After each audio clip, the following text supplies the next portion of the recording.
Students, मैं doctor Maya Agrawal, assistant professor business administration department SPC government college Ajmer. आज हम discuss करेंगे बीमा एजेंट के लाइसेंस जारी करने की प्रक्रिया।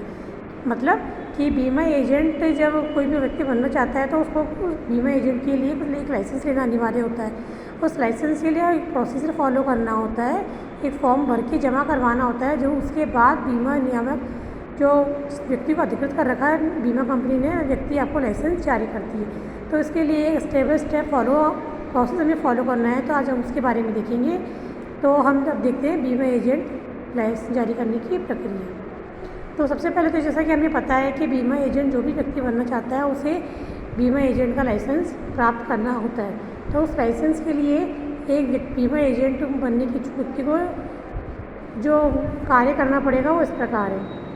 फर्स्ट पॉइंट हम देखते हैं कि योग्य व्यक्तियों द्वारा आवेदन। सबसे पहली बात जो हमें ध्यान रखनी है कि बीमा एजेंट के लिए जो भी व्यक्ति एजेंट बनना चाहता है वो व्यक्ति योग्य होना चाहिए। योग्य होने का मतलब है कि उसमें बीमा एजेंट बनने की योग्यताएं होनी चाहिए, यानी व्यक्ति स्वस्थ मस्तिष्क का होना चाहिए, है ना, पागल नहीं होना चाहिए, दिवालिया नहीं होना चाहिए, और पूरी तरह से सभी योग्यताएं रखना चाहिए जो बीमा विकास नियामक विकास प्राधिकरण द्वारा अनिवार्य की गई है। यदि जो व्यक्ति बीमा एजेंट के लिए आवेदन कर रहा है उसमें योग्यता है या किसी प्रकार के लिए वो योग्य नहीं है तो उसके लाइसेंस जारी नहीं किया जा सकता।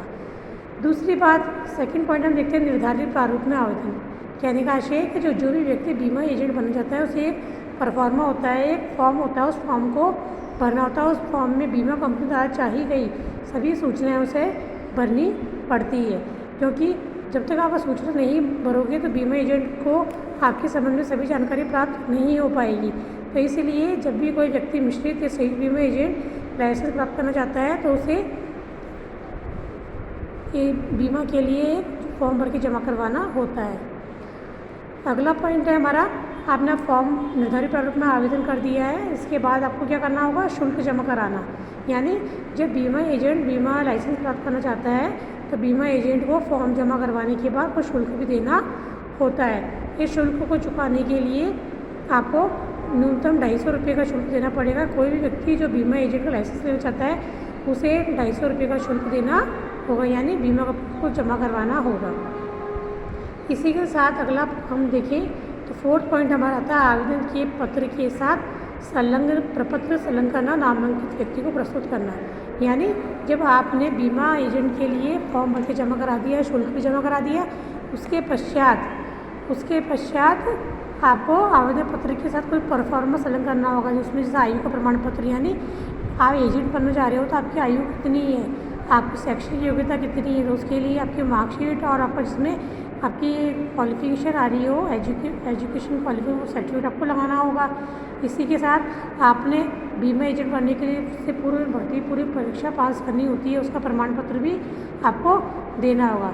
इसी के साथ जब भी आपने भर्ती परीक्षा पास कर लेते हैं उसके बाद आपको 100 घंटे की प्रैक्टिकल ट्रेनिंग भी लेनी होती है। तो उस ट्रेनिंग के करने के पश्चात व्यक्ति को एक प्रमाण पत्र जारी होता है, तो उसकी कॉपी भी आपको लगानी होगी। इसी के साथ शुल्क का ड्राफ्ट या शुल्क जमा कराने की रसीद, यानी ये सब चीज़ें प्रपत्र जो है आपको इंक्लोज करने होंगे प्रमाण पत्र के साथ। और नामांकित व्यक्ति यानी वह व्यक्ति जिसको बीमा कंपनी ने लाइसेंस जारी करने का अधिकृत किया गया है उसके साथ लगाकर प्रस्तुत करने होंगे। इसी के साथ अगला पॉइंट हमारा है, फिफ्थ पॉइंट हम देखिए, नामांकित व्यक्ति द्वारा आवेदन विचार कर लाइसेंस की अनुमति देनी। यानी जब बीमा एजेंट सभी फॉर्म के साथ सभी प्रपत्र संलग्न करके नामांकित व्यक्ति यानी वह अधिकृत व्यक्ति जिसे बीमा कंपनी ने लाइसेंस जारी करने के नियुक्त कर रखा है उसके पास जमा करा देते हैं, तो उसके बाद वह उस सभी प्रपत्रों की जांच करता है और उनके देखता है कि कहाँ तक सत्यता है उसमें, या सभी प्रमाण पत्र सही लगाए हैं या नहीं। उसके बाद संतुष्ट होने के बाद उसमें विचार करता है कि क्या उनसे लाइसेंस जारी किया जा सकता है या नहीं। यदि किसी प्रकार की भी उसमें शंका या होती है तो लाइसेंस जारी करने से उसे रोक दिया जाता है। इसी क्रम में हम 6 पॉइंट पर आते हैं, लाइसेंस जारी करना।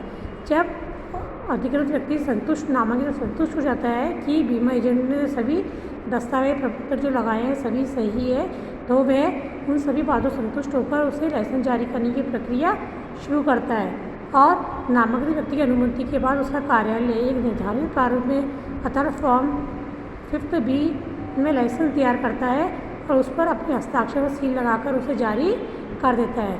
हमें ये ध्यान रखना है कि किसी भी व्यक्ति द्वारा लाइसेंस के लिए आवेदन करने की तिथि से 3 महीने के अंदर लाइसेंस जारी करना पड़ता है। यदि किसी प्रकार से अब लाइसेंस जारी नहीं कर पाते तो उसका कारण सही सूचना उसे देनी होती है। अब लाइसेंस जारी कर दिया जाता है। अब लाइसेंस जारी हो गया। इसके बाद हमारा पॉइंट आता है 7, परिचय पत्र जारी करना। जब अधिकृत व्यक्ति द्वारा बीमा एजेंट बनने के इच्छुक व्यक्ति को लाइसेंस जारी कर दिया जाता है तो उसके बाद उसे एक परिचय पत्र यानी आइडेंटिटी कार्ड भी जारी किया जाता है। यह परिचय पत्र भी निर्धारित प्रारूप फॉर्म Z के रूप में होता है, जिसमें उस बीमा एजेंट का नाम लिखा जाता है, उसकी फ़ोटो लगी होती है। इसी के साथ बीमा उस पर हस्ताक्षरकर्ता, जीवन बीमा करता तथा दूसरा परिचय जारी किया जाता है, उस पर हस्ताक्षर भी होते हैं। इसी के क्रम में अगर हम देखते हैं देरी की संभावना से अवगत कराएं, यानी वह स्थिति यदि नामांकित व्यक्ति या अधिकृत व्यक्ति किसी प्रकार से लाइसेंस जारी नहीं कर पाया है या उसमें अनावश्यक विलम्ब हो रहा है तो उसे उस विलम्ब का कारण भी बताना होता है। यानी अगर आवेदन तिथि से 3 माह के भीतर उसे लाइसेंस जारी नहीं किया जाता है तो उसे देरी की वजह से अवगत कराना चाहिए। और लास्ट हम देखें लाइसेंस जारी से करने से इनकार करना, यानी ये वह स्थिति है जबकि अधिकृत व्यक्ति लाइसेंस जारी करने से इनकार कर सकता है। ये कौन सी कंडीशन होगी जब इसे मना करेगा? उस स्थिति में वे ऐसी कंडीशन होंगी जब बीमा एजेंट का व्यक्ति लाइसेंस प्राप्त करने के लिए योग्य नहीं है, उसकी योग्यता का अभाव है। इसी के साथ यदि व्यक्ति ने सही प्रारूप में आवेदन नहीं किया है, सभी पत्र संलग्न नहीं किए हैं, भी जो प्रारूप में जो सूचनाएं मांगी थी वो गलत भरी है, या बीमा कंपनी जो अधिकृत व्यक्ति किसी भी कारण से संतुष्ट नहीं हो पाता है और जिसको संतुष्ट बीमा एजेंट का इच्छुक व्यक्ति नहीं कर पा रहा है, तो ऐसी स्थिति में उसका लाइसेंस जारी नहीं किया जाएगा, उसे लाइसेंस जारी करने से इनकार कर दिया जाएगा। तो इस तरह से हमने देखा कोई भी बीमा एजेंट बनना चाहता है तो उसे लाइसेंस जारी करने के लिए ये प्रक्रिया का पालन करना होता है। सभी प्रक्रिया का पालन करते हुए वे लाइसेंस को प्राप्त कर पाता है।